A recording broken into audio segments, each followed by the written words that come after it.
Hey guys! So ரொம்ப நாளைக்கு அப்புறம் மினி விளாக் பார்க்குறோம் இல்லையா? ஸோ பெங்களூர்லேருந்து வீடியோ போட ஸ்டார்ட் பண்ணியிருக்கேன். இப்போதான்டா நம்ம ஊருக்கு வந்துட்டோம்டா அந்த மாரி இருந்தது. என்னதான் அம்மா வீடு, மாமியார் வீடுலாம் எவ்வளோ நல்லா இருந்தாலும், நமக்குன்னு ஒரு வீடு இருக்கும் தெரியுமா? அது வாடகை வீடோ, இல்ல சொந்த வீடோ அதெல்லாம் 2வது. பட் நம்மளுக்குன்னு ஒரு வீட்டுக்கு வருவோம் தெரியுமா?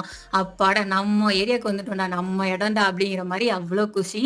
ஸோ வந்ததும் வந்து பார்த்தீங்கன்னா, நெல்லமங்கலம் ஆர்டிஓ ஆஃபீஸ் தான் போனோம். ஏன்னா எனக்கோட பைக் எடுத்த வீடியோ பார்த்துருந்தீங்கன்னா தெரிஞ்சிருக்கும். எனக்கு இன்னும் ஆர்சி வந்து வரல. ஸோ அத கேட்கறதுக்காக தான் நாங்க வந்து போயிருந்தோம். போயிட்டு வந்து பார்த்தீங்கன்னா, சாய்க்கு வந்து ஒரு பப்பி வாங்குனோம். ரொம்ப நாளா பப்பி அடம் பிடிச்சிட்டே இருந்தாரு.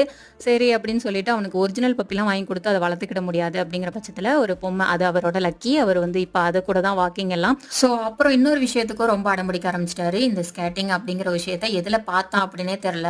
யூடியூப்ல வீடியோ ஸ்க்ரோல் பண்ணும்போது பார்த்தானும் தெரியல. கண்டிப்பா சேர்த்து விடுங்க நடம். ஸோ நெறைய இடத்துல விசாரிச்சு இந்த டெல்லி பப்ளிக் இன்டர்நேஷனல் ஸ்கூல்ல தான் இவனோட ஏஜ் வந்து எடுத்தாங்க. ஸோ உங்க குழந்தைங்களும் சேர்க்கணும் அப்படின்னா ட்ரை பண்ணி பாருங்க. நல்லா இருக்கும்னு நினைக்கிறேன். பாய்.